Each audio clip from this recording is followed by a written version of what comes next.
Oke, saya akan berbagi layar. Mana itu? Iya.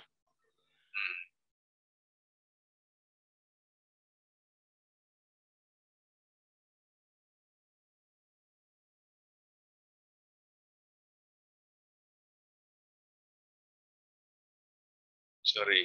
Ya. Sekarang pertanyaannya adalah, kalau tadi kita sudah berbicara, sorry, maaf sebentar, saya sebentar. Nggak sampai hanya menghidupkan apa saja, kipas angin.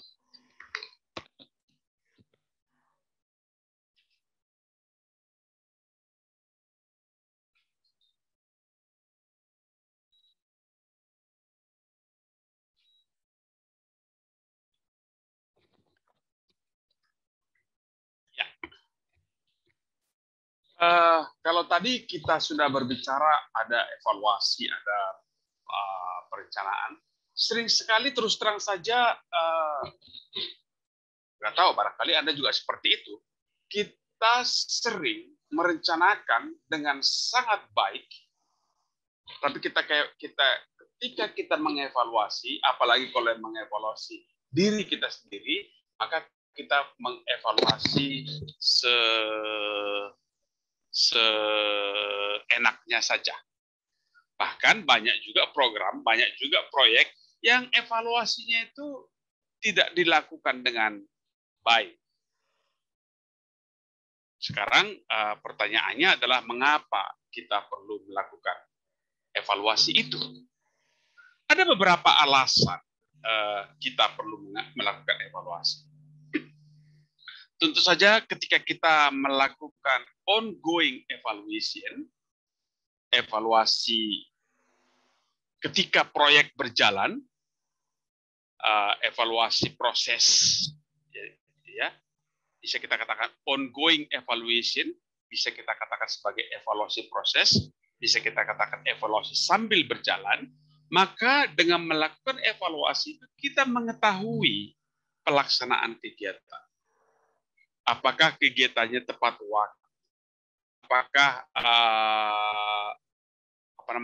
penyuluhnya berkompeten? Apakah siswa peserta pelatihannya cukup baik? Apakah ruangannya cukup nyaman? Itu semuanya kita evaluasi. Dan apapun program Anda, kalau Anda melakukan evaluasi proses, maka Anda akan segera dapat mengetahui pelaksanaan program. Kalau ada yang tidak beres, kita perbaiki segera supaya tidak berlarut-larut. Evaluasi juga kita perlu rumuskan untuk memperjelas tujuan. Tadi seperti yang Jennifer cerita, kayaknya tujuan kalian terlalu lebar, terlalu besar, atau ada tujuan yang nggak mungkinlah kita lakukan itu, atau tujuannya nggak cocok. Ini tadi ada juga yang bercerita tentang kayaknya nggak pas kalau ini yang menjadi kelompok inti. Melalui evaluasi lah kita ketahui itu. Kita mengetahui apakah tujuan kita sudah tepat atau belum. Dengan melakukan evaluasi, terutama evaluasi sambil berjalan, ongoing evaluation atau evaluasi proses, kita bisa memperjelas tujuan kita. Kita bisa memperjelas apakah tujuan kita itu bisa kita capai atau tidak. Kalau kita tidak capai, kita rubah di tengah jalan. Kalau nggak masuk akal.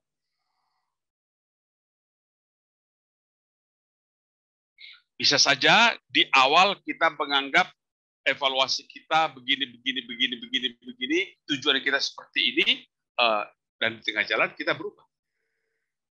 Yang paling gampang lah, tahun lalu ketika kami, semua kita melakukan tujuan pendidikan mau seperti ini.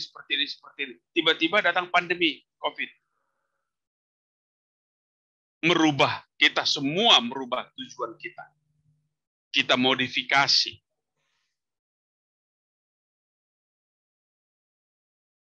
Itu dia. Jadi lewat evaluasi kita bisa memperjelas, mempertajam, barangkali refocusing, itu istilah yang dibuat oleh pemerintah kan tentang penggunaan anggaran, refocusing. Tadinya mau bangun ini, bangun ini, bangun ini, apa boleh buat datang COVID, semua dana, bukan semua dana, sebagian dana hampir hampir 40% dari dana Indonesia APBN ditujukan untuk penanggulangan COVID dan pengembangan ekonomi setelah COVID. Jadi evaluasi itu bisa memperjelas tujuan. Yang ketiga, lewat evaluasi kita bisa mengukur apakah metode kita efektif atau tidak. Misalnya Anda melakukan ceramah efektif atau tidak? Apakah pertemuan kita pernah merancang dulu, oke, kita bikin ceramah pertemuannya 100 orang. Bisa nggak 100 orang? Tiba-tiba datang pandemi. Nggak boleh melakukan kerumunan. Dirubah karena ada evaluasi. Jadi evaluasi bisa mengukur keefektifan metode dan metode yang satu diubah menjadi metode yang lain karena proses evaluasi mengatakan metode itu tidak efektif. Jadi evaluasi bisa mengukur efektivitas metode. Yang keempat, membuktikan pentingnya program. Orang berpartisipasi kalau programnya penting. Kalau programnya tidak penting, orang tidak berpartisipasi. Itu contoh bagaimana sebuah evaluasi bisa kita lakukan untuk mengatakan bahwa program ini penting loh. Kalau nggak ada program ini bahaya. Tentu saja ada saja program yang akhirnya tidak dilakukan oleh banyak orang karena orang menganggap itu tidak penting. Kita juga perlu melakukan evaluasi untuk membuktikan keberhasilan dan memberi kepuasan. Tentu saja, kalau kita melakukan evaluasi dan kita tahu kita berhasil, pasti puas dong. Apa itu? Ada rasa senang pada kita sebagai pelaksana program. Hormon endokrinnya itu meningkat karena kita puas. Kita melihat, berhasil ya saya. Saya nggak tahu bagaimana perasaan Anda setelah Anda selesai KKN. Apakah ada, ternyata saya bisa loh melakukan ini. Ternyata saya berhasil loh melakukan ini. Yang tadinya saya pikir saya nggak bisa berhasil. Atau, saya nggak berhasil nih. Bisa juga seperti itu. Sama seperti saya sebagai dosen, senang sekali saya kalau umpamanya ada ujian saya bikin dan mahasiswa mendapat nilai yang sangat bagus-bagus dari ujian saya, walaupun ujian saya buat sulit. Mahasiswa bisa, itu menyenangkan saya. Ada juga kan dosen, saya bukan tipe dosen yang kalau mahasiswanya bisa, malah dia kecewa, kurang sulit nih. Kalau semua dapat nilai 90, kurang sulit nih. Enggak seperti itu. Kalau Anda dapat nilai 90 semuanya, itu membuktikan bahwa apa yang saya bicarakan lewat kuliah itu dipahami oleh mahasiswa dan mahasiswanya bisa mendemonstrasikannya kembali lewat ujian. Ada kepuasan. Demikian dengan proyek pengembangan masyarakat. Masyarakat akhirnya ikut berpartisipasi, menikmati hasilnya, atau seperti yang Anda ceritakan tadi, kalau pada suatu saat nanti Anda pergi ke tempat KKN Anda melihat bahwa sampah sudah tidak bertaburan lagi. Anda sudah melihat bahwa anak-anak sudah sekolah sampai ke katakanlah tamat SMP rata-rata. Anda melihat bahwa tidak ada lagi stunting di desa itu. Anda sudah melihat bahwa anak mudanya sudah bagus, posyandunya sudah meningkat. Dan itu adalah yang Anda lakukan ketika Anda KKN, pasti Anda puas, Anda senang. Itu guna evaluasi. Dan tentu saja Ini yang kita lakukan. Evaluasi menyediakan data dan informasi untuk perencanaan tahap berikutnya. Lewat informasi, lewat evaluasi, Anda punya data, Anda punya informasi untuk perencanaan pada tahap berikutnya. Oh ya, saya gagal di sini, sehingga saya tidak akan melakukan ini lagi. Ketika ini saya lakukan, oke, sorry, kita stop sebentar ya. Barangkali Anda mendengar suara sholat di mic saya. Kita berhenti 5 menit saja. Setelah 5 menit kita teruskan. 5 menit.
Oke, baik, kita teruskan ya.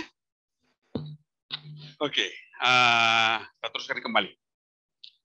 Jadi, seperti yang tersaji pada layar Anda, inilah alasan-alasan mengapa orang melakukan evaluasi. Kadang-kadang evaluasi itu menjadi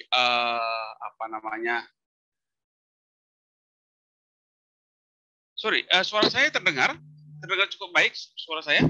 Terdengar Bapak. Dengar Bapak. Makasih ya. Kita teruskan. Saya tadi agak ragu karena saya tidak melihat indikatornya di sini kok nggak jalan. Baik. Jadi ada 6 kegunaan orang melakukan evaluasi.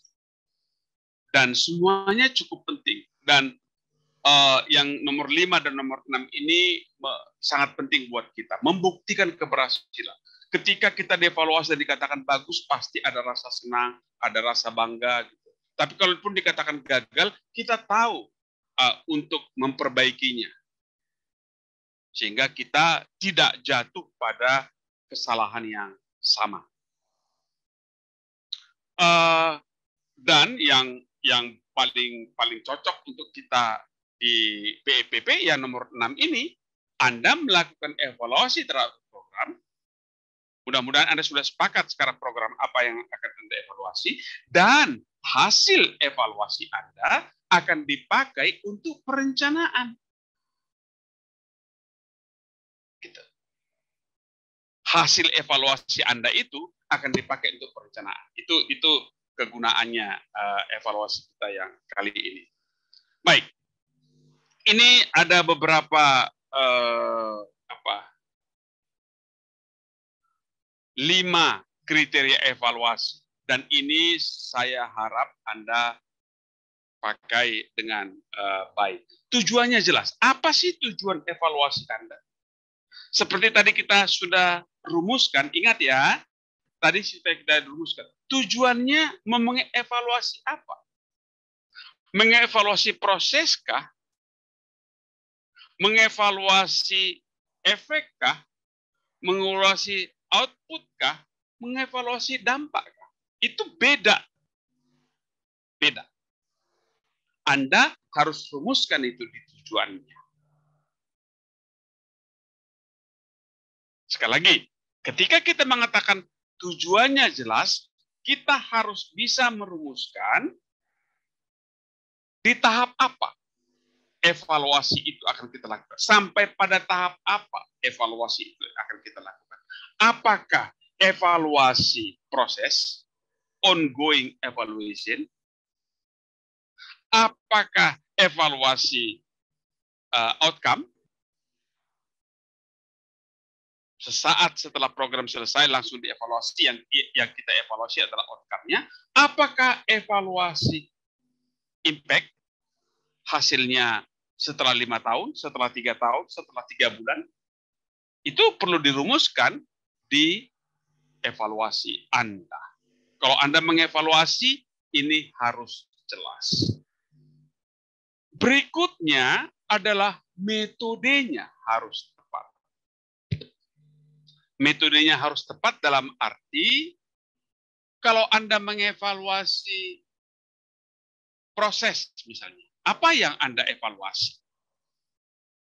Ada pernah mahasiswa yang melakukan PEPP, hendak mempelajari ongoing evaluation, evaluasi proses, tentang apakah peserta pelatihan suka lihat pelatihnya. Tapi itu dilakukan 2 tahun setelah pelatihannya selesai.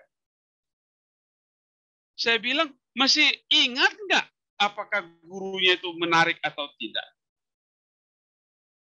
Misalnya kalau Anda sekarang saya minta mengevaluasi dosen Anda yang mengajar bahasa Indonesia ketika Anda PPKU. Masih bisa nggak saya evaluasi bagaimana penampilan dosennya, bagaimana keragaannya, bagaimana penguasaan materinya? Saya pikir itu nggak begitu pas lah, metodenya tidak terlalu tepat. Yang bisa dievaluasi paling kehadiran. Di mana dievaluasi kehadiran? Ada absensi, ada arsip yang tersimpan di PPK. Metodenya harus tepat. Yang ketiga adalah objektif. Ini saya baru saja membimbing seorang mahasiswa S2 jurusan pengembangan masyarakat yang mengevaluasi hasil kerjanya sendiri. Dia punya, menarik, dia punya proyek di Tasikmalaya. Proyek itu adalah proyek BUMDes, bukan BUMDes. Kalau BUMDes kan satu desa ya, ini BUM antar desa, BUMADes. Jadi ada beberapa desa bergabung menjadi satu usaha, membangun satu usaha berbasis teknologi digital. Lewat teknologi berbasis digital ini, mereka bisa menjual hasil panennya sampai kemana-mana lewat BUMDes ini dan mempergunakan mempergunakan teknologi digital. Teknologi pertanian juga baru advance karena itu dipelajari lewat teknologi digital dan itu berhasil membuat anak-anak muda tidak keluar dari desa itu. Banyak anak muda yang kemudian bisa bekerja di BUMDes itu menjadi pedagangnya, pengelola marketplace-nya, packaging dan segala macam yang dilakukan di BUMDes itu. Lalu ketika ujian, pertanyaan saya sederhana saja. Anda mengevaluasi yang Anda lakukan. Bagaimana saya percaya bahwa Anda tidak melebih-lebihkan yang Anda ungkapkan? Ini kan sama saja dengan jeruk makan jeruk, muji diri sendiri. Saya bilang seperti itu. Objektif enggak? Objektifkah cara Anda menilai? Lalu dia cerita bahwa apa yang dia lakukan adalah participatory research. Evaluasi yang sifatnya partisipatif. Semua yang pernyataan-pernyataan dari warga itu direkamnya sedemikian rupa sehingga ada catatan harian verbatim yang dikemukakan. Walaupun saya dalam tanda petik curiga juga karena dia ada di situ ketika evaluasi. Tapi itulah yang dilakukannya untuk meningkatkan objektivitas dari evaluasi yang dilakukan. Sama saja kalau saya sedang melakukan evaluasi untuk kalau saya minta Anda mengevaluasi program KKN Anda sendiri, Anda mengevaluasi diri Anda sendiri, tentu saja objektivitas harus ditingkatkan lewat berbagai cara.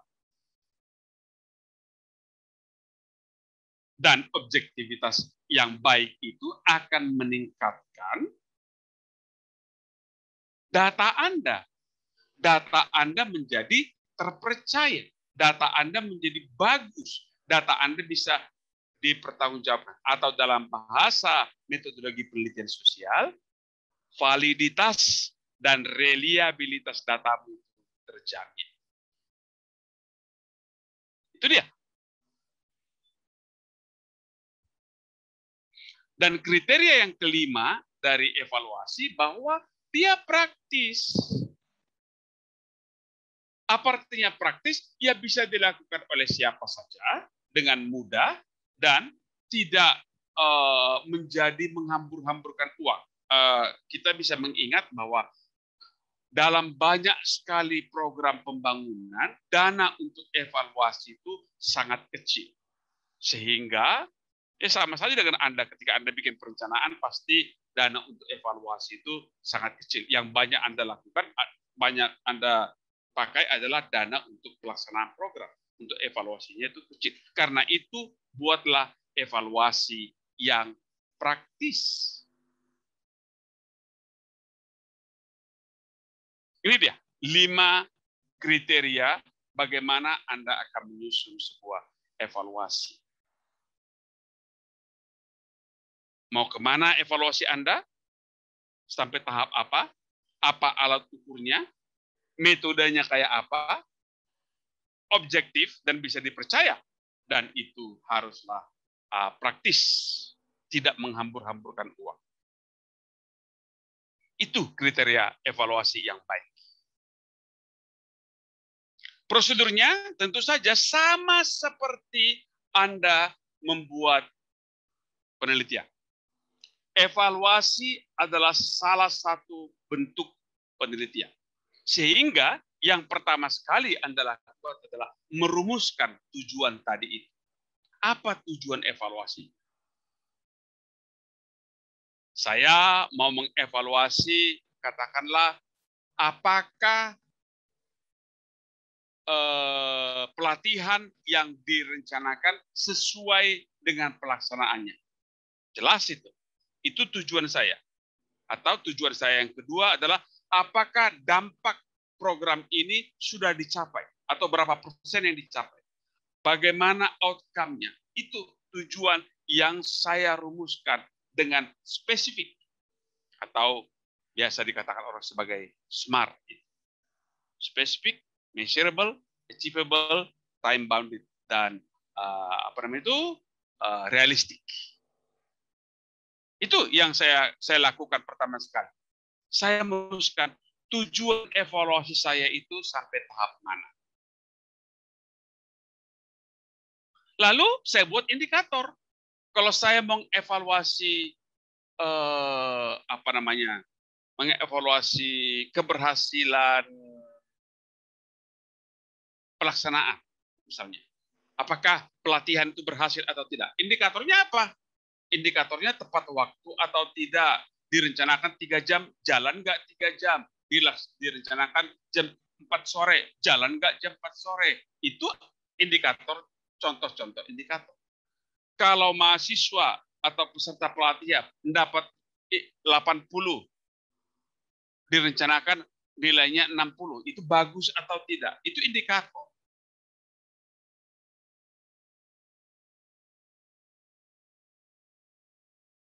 Jadi saya rumuskan tujuannya dan saya rumuskan juga indikator program itu berhasil atau tidak.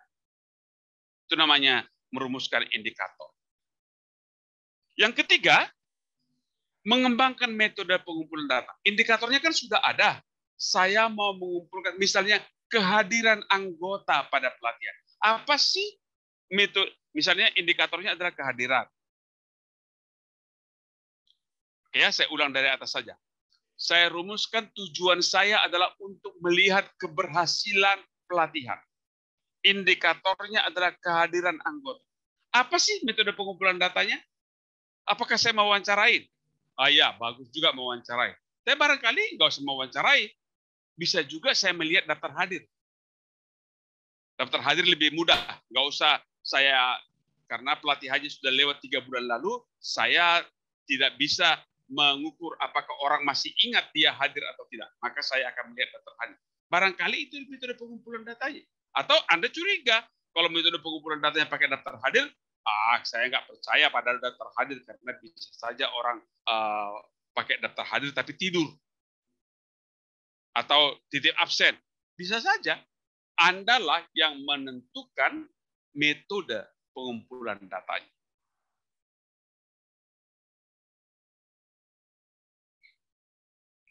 Prosedur berikutnya, kalau sudah Anda kembangkan metode pengumpulan data, ya lakukan pengumpulan data.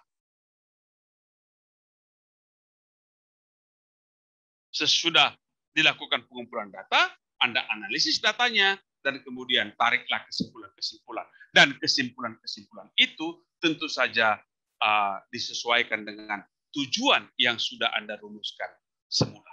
Sama saja dengan penelitian. Di MPS kita sudah sama-sama mendiskusikan ini. Dan itu persis sama dengan kalau kita melakukan penelitian evaluasi. Ini penelitian juga. Salah satu jenis penelitian adalah penelitian evaluasi.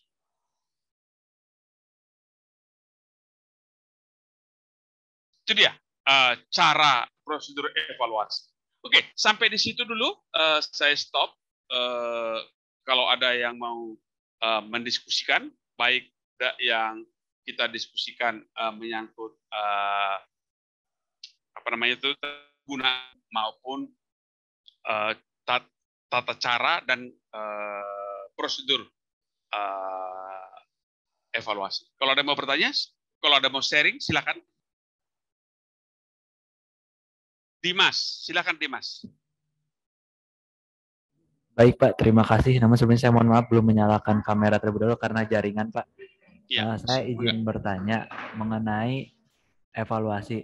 Apakah ada korelasi Pak jika semakin banyak hasil evaluasi atau evaluasi yang dihasilkan itu dengan perencanaan yang tidak matang? Apakah ada korelasinya atau bagaimana Pak? Maksudmu gimana? Sorry Dimas, saya nggak gitu tangkap apa maksudmu korelasi. Ya, jika mungkin saat dilakukan evaluasi itu ternyata banyak sekali yang dievaluasi, yang dihasilkan. Apakah itu berkorelasi dengan perencanaan suatu program yang tidak matang, Pak? Evaluasi yang dihasilkan maksudmu kegagalan yang ditemui gitu? Iya, Pak. Oke, baik.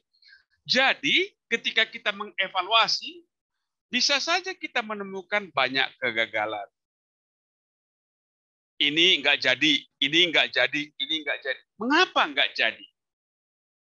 Nah, itu banyak sekali alasannya. Kadang-kadang memang perencanaannya nggak benar. Perencanaan nggak benar. Perencanaannya salah. Perencanaan salah mengapa? Yang tadi itu kan, tadi kita berbicara soal potensinya. Kita pikir potensi seperti yang siapa tadi? Jennifer tadi cerita mau membuat tempat penampungan sampah di tingkat desa. Ternyata nggak mungkin lah, terlalu besar itu. Perencanaannya salah misalnya. Bisa saja perencanaan salah. Tapi bisa juga ada yang namanya force major. Artinya, nanti kita pelajari itu ketika kita belajar LFA. Di LFA itu ada namanya kolom yang namanya kolom asumsi. Kadang-kadang asumsi kita nggak jalan. Contoh, saya melakukan penyuluhan tentang pupuk. Diharapkan bahwa petani memupuk lahannya, memupuk usaha taninya. Lalu evaluasi output jelas. Petani tahu, mau, dan mampu memupuk. Jadi itu ternyata nggak mupuk. Ternyata ada unsur yang tidak tercapai, yaitu pupuk tidak tersedia di pasar misalnya. Jadi di situ bisa saja itu terjadi karena perencanaan yang tidak matang atau force major. Ada kejadian yang tidak diduga. Seperti sekarang lah, ada pandemi. Banyak program yang gagal karena bukan perencanaannya yang tidak berhasil, tapi karena perencanaannya tidak mampu melihat hal-hal yang tidak bisa direncanakan semula.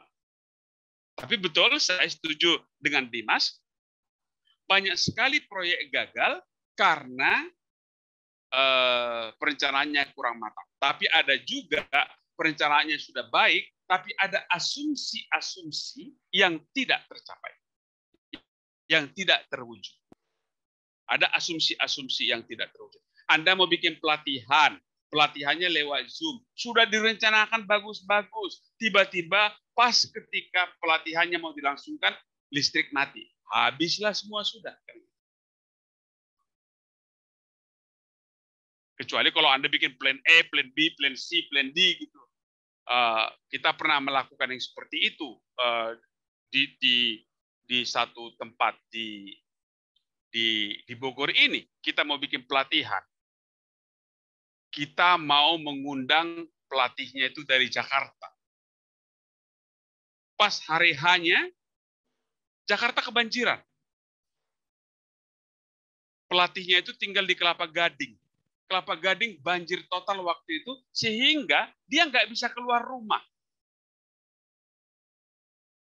Ya apa boleh buat, saya ingat Januari 2006 apa ya, Pak saya, banjir besar di Jakarta sehingga Kelapa Gading tergenang. Jadi ada juga perencanaannya sudah baik, tapi pelaksanaannya menjadi amburadul, bukan karena apa, tapi ada force majeure, ada kejadian luar biasa yang tidak kita duga-duga sebelumnya.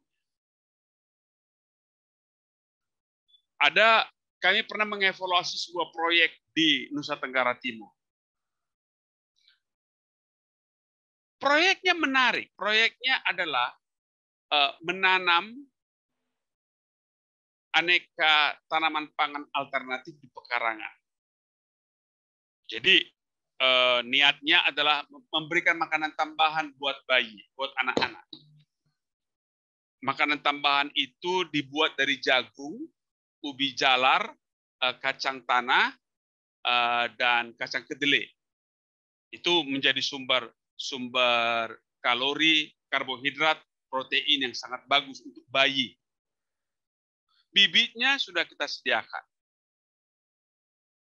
Jadilah sampai petani sudah mau. Petani sudah mengolah tanahnya. Ditanam, tiba-tiba apa yang terjadi? Musim kemarau berkepanjangan, gagal programnya. Nggak tumbuh. Akhirnya apa yang terjadi? Benihnya dimakan. Enak.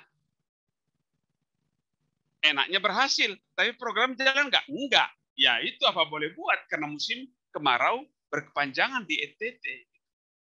Itu antara lain, Mas Dimas, bagaimana kadang-kadang perencanaannya bagus, tapi pelaksanaannya nggak bisa jalan, karena ada asumsi-asumsi yang tidak bisa kita penuhi. Tapi memang ada juga program, saya setuju dengan Anda, ada program yang tidak jalan karena perencanaannya yang tidak baik.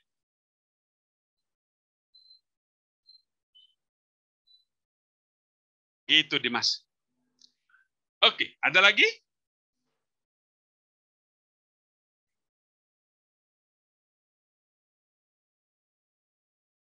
Silakan, kalau masih ada silakan raise hand.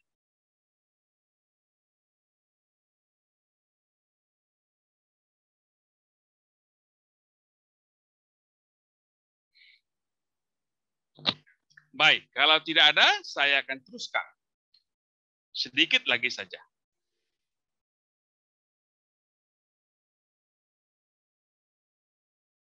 Baik, sekarang kita berbicara soal, kalau tadi kita sudah berbicara soal prinsip-prinsip evaluasi dan kriteria evaluasi, sekarang kita berbicara soal perencanaan.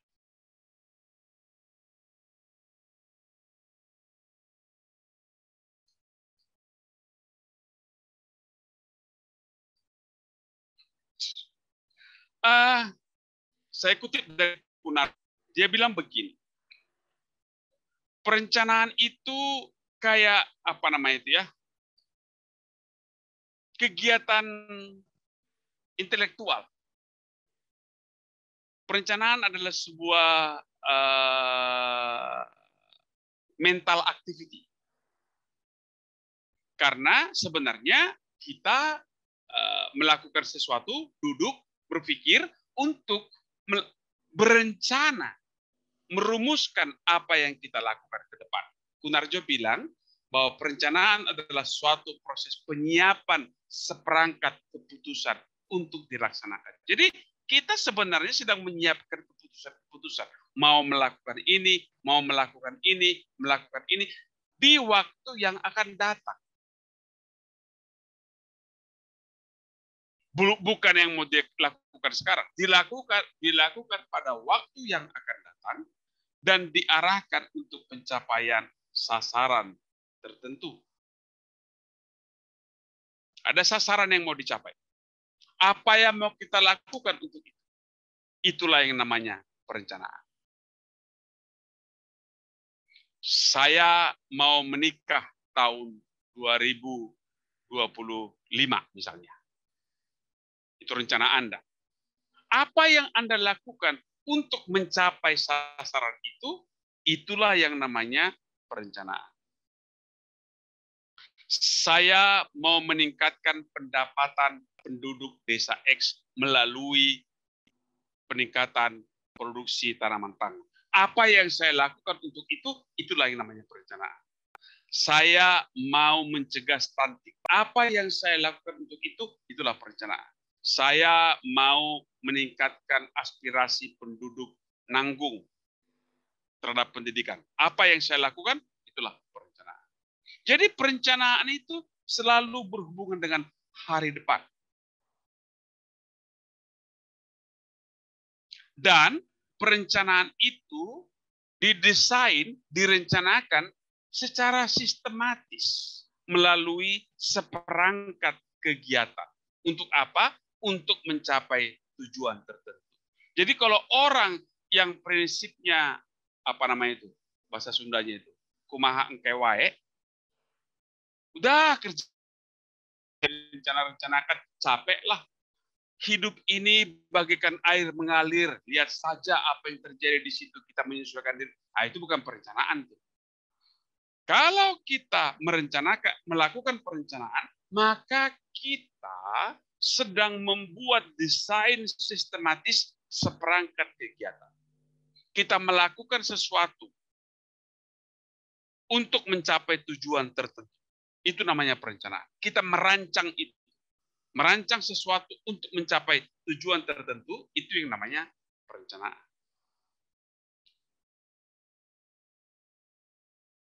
Itu dia kalau kita berpikir tentang apa itu perencanaan. Jadi perencanaan adalah sebuah kegiatan intelektual. Kegiatan yang bermain di mental exercise, mental activities. Maka itu banyak orang yang tidak suka berpikir, tidak pernah merencanakan. Karena merencanakan adalah kegiatan bagi orang yang suka berpikir dan mau berpikir tentang masa depannya. Kalau dia tidak mau berpikir tentang masa depan, dia tidak perlu perencanaan. Maka itu, Kunarjo membedakan antara proyek dengan program. Kata Kunarjo, yang namanya proyek itu adalah kegiatan investasi yang menggunakan faktor-faktor produksi untuk memproduksi sesuatu dalam waktu tertentu dengan input tertentu. Jadi beda dengan Beda dengan program. Saya pikir saya teruskan saja ke sini. Jadi kalau kita berbicara soal beda antara beda antara proyek dengan program, maka kalau yang namanya proyek itu ada titik awal dan titik akhirnya. Kalau Anda pergi ke entah mana, misalnya ada proyek pembangunan jalan, pasti di situ ada dibuat tanggal dimulai tanggal sekian, berakhir tanggal sekian, lamanya sekian hari kalender. Itu proyek. Proyek itu ada titik awalnya, ada titik akhirnya.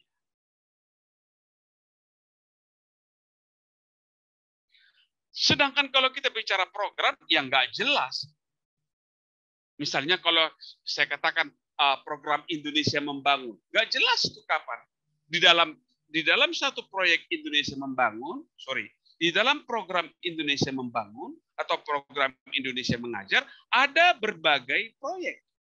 Ada kegiatan ini, ada kegiatan ini, ada kegiatan ini. Yang satu sama lain saling berhubungan. Itulah program. Proyek itu berkaitan dengan mencapai satu atau beberapa sasaran tertentu. Kalau saya berbicara program, maka itu adalah serangkaian kegiatan. Misalnya program pendidikan di IPB ingin menghasilkan seorang sarjana yang bla bla bla bla bla bermental wirausaha, pintar, takwa pada Tuhan Yang Maha Esa. Itu kan tujuan program kita, tujuan program pendidikan kita. Maka di situ ada beberapa proyek. PEPP adalah salah satu proyek untuk mencapai program pendidikan di IPB. Ada program PKN, program kreativitas mahasiswa. Ada program pembinaan kemahasiswaan. Ada program UKM. Ada proyek ini, proyek ini, proyek ini. Semua proyek itu digabung, bekerja sama, itulah menjadi rangkaian kegiatan yang saling berhubungan untuk mencapai program pendidikan sarjana di IPB. Di IPB ada PEPP, ada sosiologi, ada Anda ikut BEM, ada pembinaan kemahasiswaan, ada UKM, ada macam-macam proyek di IPB. Dan semua proyek itu saling berkaitan untuk menghasilkan seorang sarjana yang tadi itulah yang pesannya. Jadi proyek itu ada capaian ada LO, learning outcome, tiap mata pelajaran. Ada kegiatan-kegiatan di BKM, ada beberapa kegiatan di PKM, ada kegiatan di KKN. Itu semuanya sasaran-sasaran tadi saling berkaitan untuk mencapai program pendidikan di IPB. Sehingga karena itu proyek itu dinilai dari jumlah output. Berapa nilaimu PEPP 75, maka AB sosiologi sekian, maka nilainya ini. Itu output dari sebuah proyek, bisa dinilai dengan sangat mudah. Tapi kalau kita berbicara program, maka keberhasilannya bukan karena jumlah, tapi juga keberlanjutan. Si A IPK-nya rendah, tapi kan begitu. Dari segi akademik dia gagal nih. Tapi dari segi yang ini dia berhasil.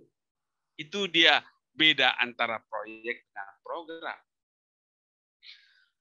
Karena itu, kalau kita berbicara proyek, maka kita berbicara rasio antara biaya dengan manfaat. BC ratio itu selalu ada di proyek. Tapi kalau di program enggak. Karena program itu tidak ada awalnya dan akhirnya, sehingga akumulatif dia kalau kita berbicara keberhasilan program. Maka kalau Anda nanti melakukan evaluasi, evaluasilah sebuah proyek, bukan program. Yang kecil saja.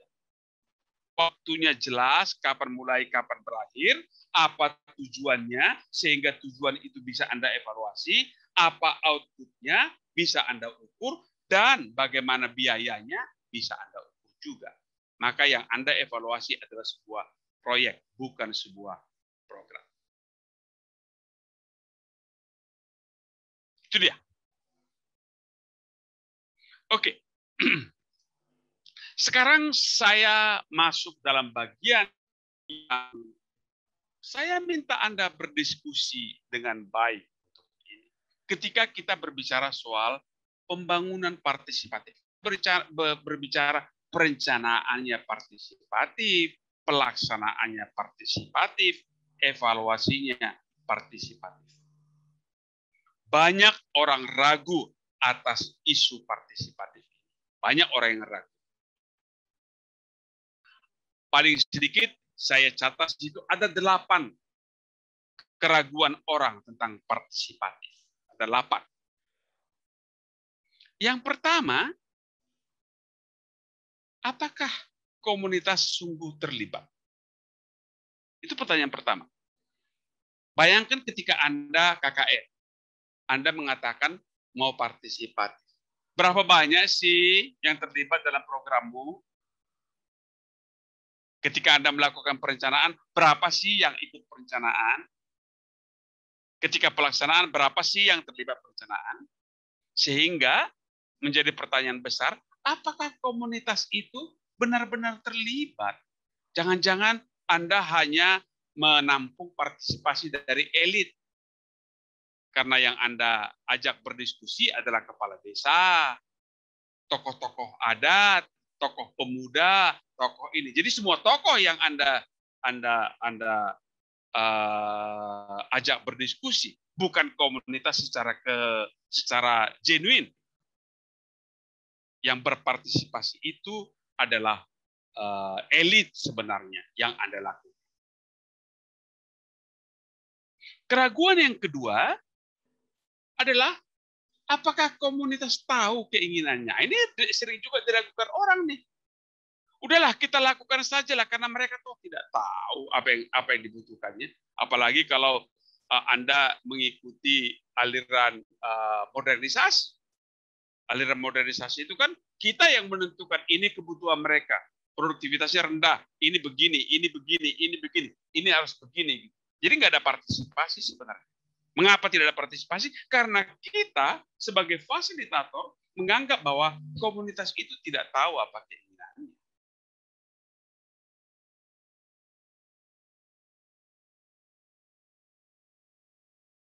Keraguan yang ketiga adalah apa batasan komunitas itu? Apakah komunitas itu seperti definisi lama, tinggal di satu tempat, mempunyai kepentingan sendiri, kepentingan bersama, mempunyai masalah bersama. Banyak program pembangunan yang membuktikan bahwa ketika kita bicara soal pembangunan di satu komunitas, yang menentang atau yang mendorong komunitas itu bergerak adalah orang dari luar. Ini kita alami di banyak tempat di Indonesia. Ketika mau ada program pembangunan di suatu tempat, anak-anak orang-orang yang sudah merantau dari desa itu yang menghalangi. Oh jangan mau nanti itu dikooptasi dan segala macam. Apa batasan komunitas? Itu menjadi keraguan orang terhadap pembangunan partisipatif. Keraguan berikutnya dari pembangunan bersifat partisipatif itu, baik itu perencanaan maupun evaluasi, adalah isu perwakilan, konflik, dan ketimpangan. Apa yang saya maksud dengan perwakilan? Seperti yang pertama tadi, jangan-jangan yang berpartisipasi itu hanyalah elit. Saya bayangkan ketika saya KKN dulu, yang saya dekati adalah tokoh-tokoh. Enggak semua orang. Karena saya laki-laki, pemuda, yang saya banyak dekati adalah laki-laki dan pemuda yang usianya muda. Konflik kepentingan. Kebetulan ketika itu ada konflik karena baru saja pemilihan kepala desa antara blok sana dengan blok sini. Konfliknya hebat sekali. Orang kalau kalau kegiatannya di blok ini, orang blok sana nggak datang. Kalau kegiatannya di blok sana, orang blok sini tidak datang. Partisipasi menjadi semu. Ketimpangan. Seperti yang saya katakan tadi. Siapa yang ikut? Jangan-jangan saya hanya memperluas kesenjangan antara yang kaya dan yang miskin. Kemudian kesenjangan komunikasi, ya kembali lagi saya ceritakan. Ketika saya KKN, saya nggak bisa bahasa Sunda. Padahal warga desanya hanya bisa berbahasa Sunda, sehingga aspirasi yang saya tangkap sebenarnya adalah aspirasi dari orang-orang yang berbahasa Indonesia. Yang berbahasa Sunda nggak bisa saya tangkap. Walaupun di akhir KKN, selama KKN saya belajar berbahasa Sunda, di akhir KKN saya ngertilah sepotong dua potong bahasa Sunda dan mengerti apa.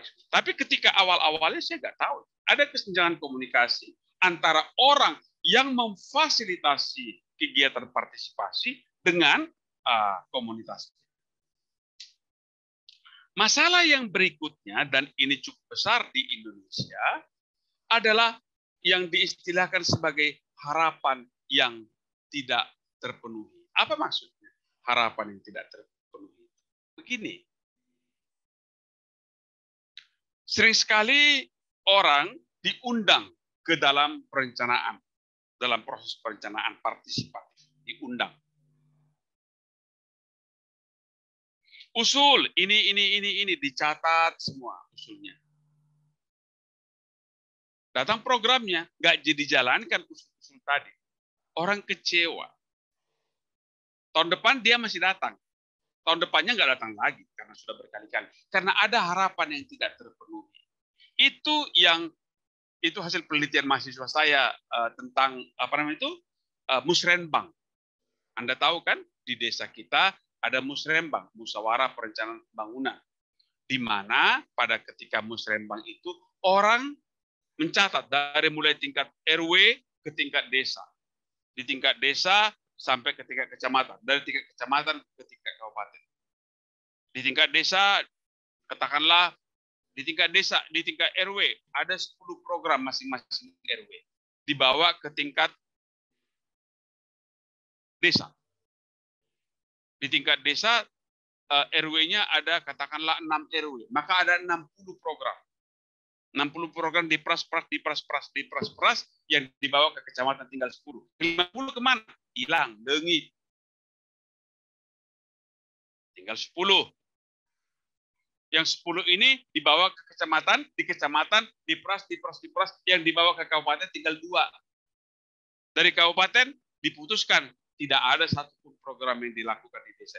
Jadi ada yang tidak terpenuhi.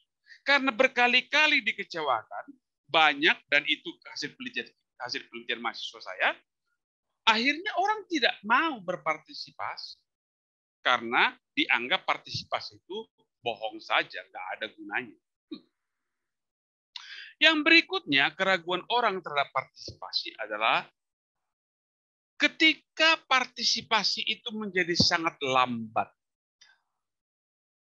Bayangkan dengan cara musrembang itu. Ada musrembang tingkat desa, tingkat RW yang dilaksanakan Januari. Musyawarah tingkat desa, musyawarah tingkat kecamatan, musyawarah tingkat kabupaten. 3 bulan perencanaan. Dan hasilnya itu-itu saja. Orang menganggap bahwa 3 bulan kita melakukan sesuatu yang tidak ada gunanya. Karena yang dilakukan adalah ini juga. Tidak efisien, tidak cepat. Maka kita bikin sajalah. Lupakanlah partisipasi. Rumuskan sajalah programnya dari belakang meja. Itu yang terjadi juga. Dan banyak juga orang meragukan partisipasi karena kalau kita mengandalkan partisipasi, bisa saja kepentingan lokal menjadi nomor 1 dan itu bisa tidak sesuai dengan kepentingan nasional. Bayangkan Anda bekerja di sebuah desa. Lewat musyawarah mereka sepakat untuk menanam, katakanlah menanam kacang kedelai. Di desa lain menanam bawang. Desa lain menanam cabai. Karena semua beragam tanamannya, apa yang terjadi? Produksi nasional beras tidak tercapai. Orang menjadi bertanya antara kepentingan lokal menjadi dengan versus kepentingan nasional. Kepentingan nasional tadi misalnya tanaman pangan, padi, sedangkan kepentingan lokal karena keuntungan dari padi rendah, orang ingin tanam cabai, tanam bawang, tanam kedelai dan segala macam. Jadi ada orang menjadi ragu dengan pendekatan partisipatif ini. Mari lakukan sajalah pendekatan yang lebih top down. Yang lebih top down itu lebih menjamin kepentingan nasional. Ini 8 keraguan orang terhadap pendekatan partisipatif. Saya ingin Anda mengomentari keraguan-keraguan ini. Benar nggak keraguan ini masih ada? Dan bagaimana cara mengatasinya?